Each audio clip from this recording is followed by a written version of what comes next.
Hello, everybody. This is Suzette Vearnon, and I am so grateful to be greeting you this wonderful, beautiful Monday. I hope you all are doing well today. I am so excited to be here as I am on every Monday about this time, 11:30ish, where I do my post episode commentary.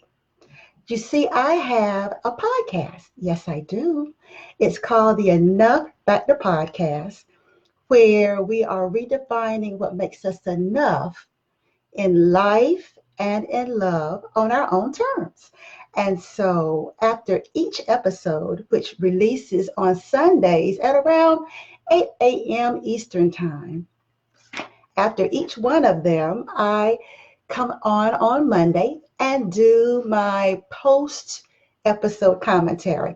And I tell you, I get such a rush every time I anticipate coming and greeting you all. It's something that I have come to look forward to enjoy.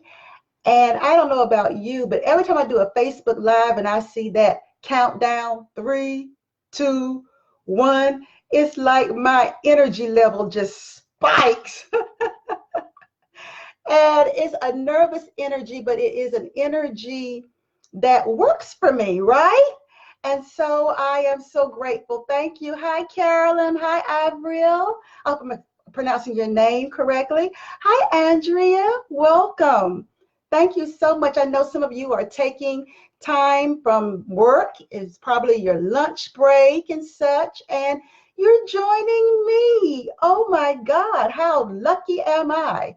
How blessed I am that you would join me. I don't take it for granted because it doesn't serve any purpose to speak if nobody's listening, right? To share something and there's no one to hear it, right? So I really appreciate those of you who are joining in live and those of you who will join in for the replay. So jump right in. Post episode commentary.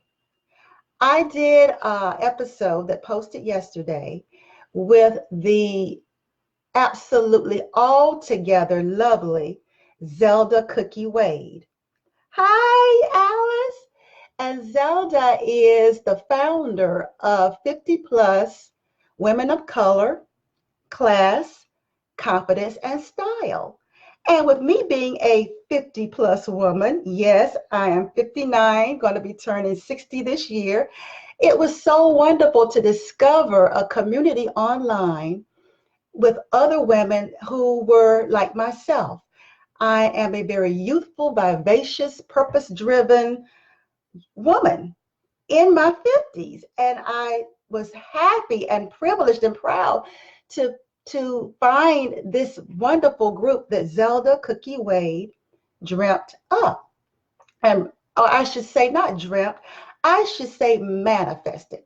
Because after my episode with her, it was very clear that it was something that was manifested.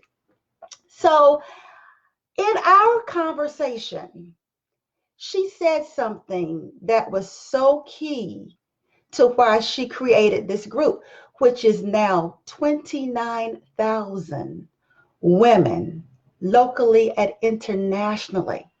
She just started it in 2016. So in 3 years, wow, there had to be something extra special that she put out there that has resonated with so many of us women.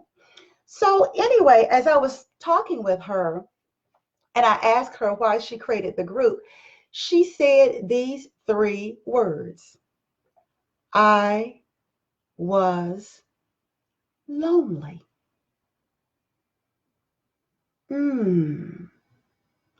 When she said that, I felt that inside. And so that's what I want to talk about today in my post-episode commentary. I like saying that, post-episode commentary. So I was lonely. It made me think about what I heard growing up in Sunday school as the reason why God created man or mankind. It was because he was lonely. And so I thought about the times I've been lonely. Hi, Carl, homeboy. You're spoiling me. Coming to these Facebook Lives, I will keep shouting you out. But I thought about that. I thought about what usually would come up for me when I felt lonely. And usually for me, loneliness would drive me into some places that were not good for me. Loneliness would either drive me in the arms of a man that wasn't the right fit. Loneliness would drive me into relationships with other women that weren't a good fit. And so loneliness for me usually evokes something, some kind of pain. And I would try ways to soothe that pain that were not really good for me. Has anybody else ever felt that way, where loneliness has caused you to do some things that you later regretted? If so, feel free, throw up those thumbs, throw up that love. It's okay. You're in a safe space, because I always out myself first. That gives you permission. But that's what was happening in my life. Loneliness usually did not bring out the best in me. It drove me to things that were not good for me. So I saw something, however, or I felt something when Zelda said I was lonely. That took me back to that scripture when God was lonely. And I thought to myself, she did a divine act. Instead of loneliness causing her to be driven into places that were not going to really serve the loneliness, she did something very divine. She created. She created her own answer. And I was like, oh my goodness. So I'm going to out myself a little bit more. Okay. I know many people went to Easter services and sunrise services on yesterday and Resurrection Sunday and all of that. And last year I did the same. This year, however, I really wasn't motivated. Don't judge me. Don't shoot me. I still love God with all my heart. But there was nothing inside of me that wanted to go to church yesterday. Instead, I decided I was going to put my feet up and just kind of let my day flow from a chill, rested space. I wasn't praying. I wasn't listening to gospel music. What I did instead was I was online and I went to my email, where I had gotten this email from Brene Brown, who is one of my favorite authors and social scientists. I love her. I love the way her mind works. I love the clarity of her research and how it speaks to something that helps you to get even more clear about who you are and why you are.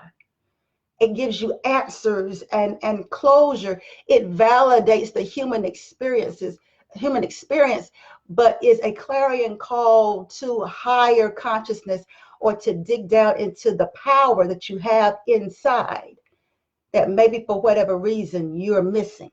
So I love Brene Brown, and Brene Brown sent an email where she was celebrating that she was going to do something on Netflix. She was going to speak on Netflix, and she was excited. And because I'm on her mailing list, I got the email.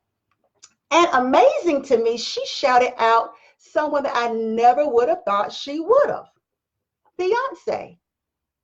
She shouted out Beyonce's Netflix show. I guess it was her Coachella show, and she called it Homecoming. So I'm like, oh. So I ended up going into Netflix. Hi, Trina. Hi, Peggy. And so I went to Netflix and I was scrolling. I was actually scrolling so that I could listen to Brene Brown. But I just could not resist the urge when I saw Beyonce's Homecoming to click on it. I clicked on it and I was mesmerized the entire time. And then after I clicked on hers, then I went to Brene Brown's. And I was equally mesmerized. Now I'm going to tie all this together because I know you're probably thinking, what does this have to do with I Was Lonely? What does this have to do with what Zelda Cookie Wade said? What did this have to do with it? Well, I wrote it on my trusty Post-it because, hey, I need notes when I want to hit my points. And the point that I wanted to hit that was common to all three. Now, I want you to stay with me here. It doesn't matter whether you're a fan of any of these people, but this is what I saw in Zelda, in Beyonce, and in Brene Brown. They all answered the call to a longing for something that they did not see. They all answered a call to a loneliness. Stay with me, y'all. Stay with me. I'm going somewhere. When I watched Beyonce, she said that she had never gone to college and she really wished she had gone to an HBCU. For those of you that don't know, that's a historically Black college or university.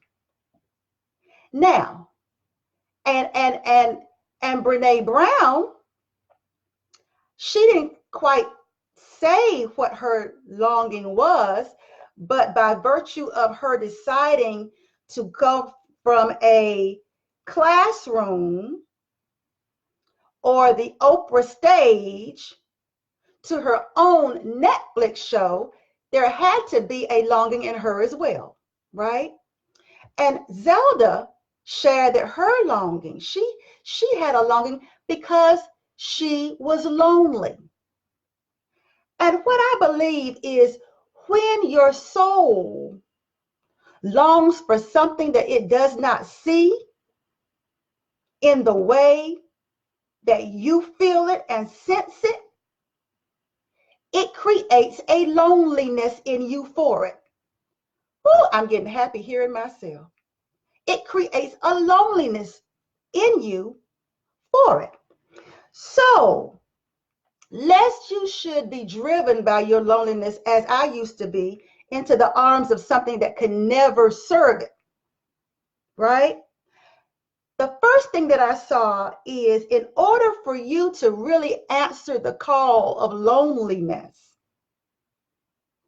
and give it what it really needs, is you have to first acknowledge that it is a cue, a divine calling in you to create.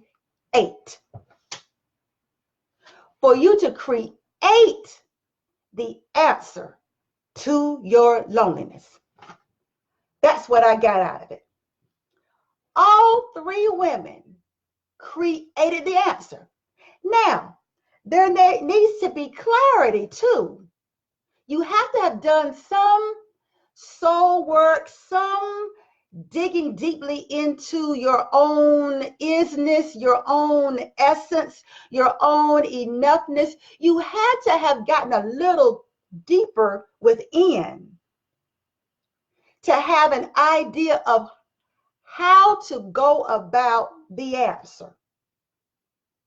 For you to even have an unction to create, to manifest, instead of running to someone else to do it for you. You have to have gotten some kind of clarity, right? And I thought about this thing. I said, what would have happened if Beyonce wasn't clear? She might would have said, gee, I think I'll enroll. I think I'll go back to college, and I think I'll go to an HBCU, right? But you have to understand what creatively, what are you being called to create, right? So I put down, you must be clear about what you are lonely for, lest you should choose to go after the wrong thing, or the thing that will not serve, will not feed the loneliness. So she didn't go back to school. She didn't go back to college. What she did was she brought it into her space. She either went to the college, university, or she got in the space of the culture. She got in the space, and by getting in the space, she recognized what it was that she was really longing to birth into the world in a way that she had not seen it before. Because one of the things that I know as a Black woman is that many times HBCUs don't get their just due. The world doesn't get to see the value and the contribution that HBCUs make to people of color. They don't get to see that. And so what I love was she raised the consciousness of this world by bringing the flavor, the passion, the pageantry, the creativity, the struggle, the anger, the angst, the cry, to be seen, to be heard, to matter. And she did it with such flair as only Beyonce could do. She raised a conversation, made a point, raised consciousness. She created the answer to a need that not only was hers, but the cry of a world, a people, a culture that needed to be received with respect and dignity. That's what our loneliness is supposed to produce. I've come to the conclusion now, having experienced this, having experienced it in my conversation with Zelda, having seen it on TV, demonstrated so well by Beyonce and Brene Brown, it's caused me to look at my own soul's longing through a completely different lens. Now, instead of trying to seek something to kill my pain, to soothe my loneliness, a pacifier of sorts, to soothe my need, my hunger, now I'm going to start saying, okay, what is it that my soul is longing to create, to birth into this world that is using me as a vessel for? That's what I'm beginning to think now. That's the consciousness that I gained from this. And so, and even with Brene Brown, I don't want to ruin it for those of you that haven't seen it. I don't, but I got to make my point. Brene Brown is a social scientist who is known for her work on vulnerability. She is known for it. And so in her Netflix special, she was true to her brand, but she had an intention that took even me by surprise. For near the end of it, she spoke to privilege in a way that only she could. She said some things about privileged people in a way that brought such dignity to those who have been oppressed, those who have been devalued, those who have been relegated as whiny, not important, issues not important. She brought a consciousness to race, to those who are privileged in a way I had not heard before. So it truly expanded. You might not be Zelda Cookie Wade. You might not be Beyonce. You may not be Brene Brown. But there is a power inside of you that when you have a longing, there is an ability in you to create. And so in this post-episode commentary, and I do urge you to listen to the full episode of my conversation with Zelda Cookie Wade. The link is in the description. And I also invite you to join other enough warriors like myself and some others who have joined live today in my Enough That Connect community, where we are unapologetically asking ourselves the real questions so that we can redefine ourselves, redefine what makes us enough in life and in love on our own terms, not on the terms that somebody has set for us, but doing the work, exacting the energy, bringing an intention to digging deep. In the words of Alanis Morissette in her interview with Oprah Winfrey, to go so deeply within, to go so deep within until there is no lie. To go deep within to the place where there is no lie. That's what we're endeavoring to do. I am just as much a part of this I am enough journey to who I truly am, bringing more consciousness and more intention to my time on this earth as the other ladies who comprise the group.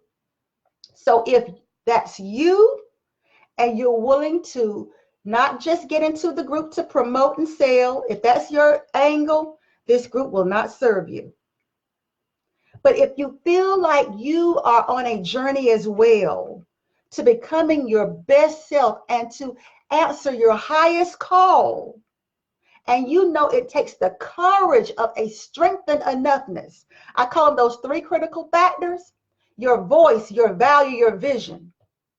If you are on this journey as well, I'm telling you, our community is a warm, conscious, wonderful place of discovery and contribution. And I invite you to join us. So as I bring this to a close, the takeaway for me is when I feel lonely inside, it is nothing to run away from.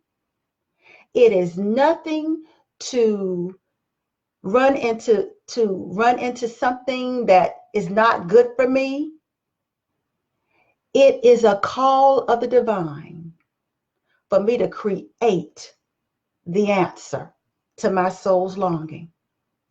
And by doing so, I am serving something higher than myself. Thank you so much for joining me today. And thanks to those of you who are tuning in live and those of you who will tune into the replay. I love you. And just in case nobody has told you, you are worthy. You are worth it. You are enough. Bye now.